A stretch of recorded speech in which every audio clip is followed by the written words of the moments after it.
حضرت شاہ عبدالعزیز رحمۃ اللہ علیہ کا ایک شاگرد تھا۔ وہ خوبصورت اور نوجوان تھا۔ جس راستے سے گزرتا تو ایک عورت اسے دیکھتی اس کے دل میں گناہ کا ارادہ پیدا ہوا۔ ایک دن اس نے اپنی نوکرانی کے ذریعے اس کو ہمراز بنا کر اس نوجوان کو کہلوا کر بھیجا کہ اندر کوئی مریض ہے، آپ اس کو کچھ پڑھ کر دم کر دیں تو صحت یاب ہو جائے گا، آپ کو اس کا اجر ملے گا۔ وہ نوجوان اپنے بھولے پن کی وجہ سے معاملے کی نزاکت کو نہ سمجھنے کا اعتماد کر بیٹھا، اور جب گھر کے اندر داخل ہوا تو دروازہ بند ہو گئے۔ پھر وہ عورت سامنے آئی بغیر حجاب کے، اور اس نے آ کر کہا، میں تو تمہیں مدتوں سے دیکھ رہی تھی، آج وقت ملا ایک دوسرے سے ملاپ کا۔ تو نوجوان سمجھ گیا میں تو اس وقت مصیبت میں گرفتار ہو گیا، لہٰذا اس نے سوچا کوئی ہیلا ہو یا جان بچے۔ اس نے کہا مجھے قضائے حاجت کی ضرورت ہے۔ اس نے بیت الخلا بتا دیا۔ وہاں پر یہ نوجوان بیت الخلا میں گیا۔ بیت الخلا میں جو پاخانہ پڑا ہوا تھا اس نے اپنے ہاتھوں اور جسم پر لگا لیا۔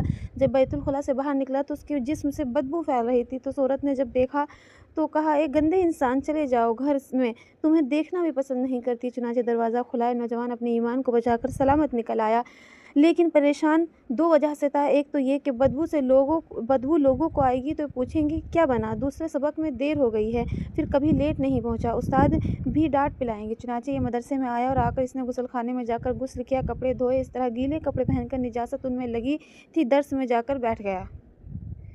تھوڑی دیر بعد حضرت شاہ عبدالعزیز رحمۃ اللہ علیہ نے فرمایا، ارے تم میں سے آج کون خوشبو لگا کر آیا ہے؟ پورا کمرہ خوشبو سے مہک رہا ہے۔ طلبہ خاموش رہے۔ کچھ دیر بعد فرمایا کہ بھائی اتنی زیادہ خوشبو کون لگا کر آیا ہے؟ طلبہ پھر بھی خاموش رہے۔ ایک طالب علم ادھر ادھر دیکھ کر کہا، حضرت فلاں بچے سے خوشبو آ رہی ہے۔ شاہ عبدالعزیز نے جب اس بچے سے پوچھا تو نوجوان کی آنکھوں میں آنسو آ گئے۔ اس نے کہا، حضرت میں نے اپنی عزت کی حفاظت کر کے گناہوں سے بچنے کی خاطر اپنے بدن کو نجاست لگایا تھا، اور میرا مالک کس قدر مہربان ہے، میرے جسم کے جس حصے پر نجاست لگی تھی اب وہیں سے خوشبو آ رہی ہے۔ چنانچہ یہ نوجوان جب تک زندہ رہا اس کے بدن سے خوشبو آتی رہی۔ اللہ رب العزت اتنے قدردان ہیں کہ جو انسان شرم و حیا اور پاک دامنی کی زندگی گزارتا ہے، پروردگار عالم اس کے ساتھ اپنی مدد شامل فرماتے ہیں۔ چنانچہ انسانی تاریخ میں پاک دامنی عورتوں پر اور پاک باز عورتوں پر تہمتیں لگائی گئی۔ اللہ رب العزت نے انہیں پاک بازی پر گواہی کے لیے اپنے اور سوچنے کی بات ہے کہ دودھ پیتا بچہ بول تو نہیں سکتا، لیکن حضرت یوسف علیہ السلام پر تہمت لگائی گئی تو پروردگار کی رحمت جوش میں آ جاتی ہے اور چھوٹا معصوم بچہ بول کر گواہی دیتا ہے۔ یوسف علیہ السلام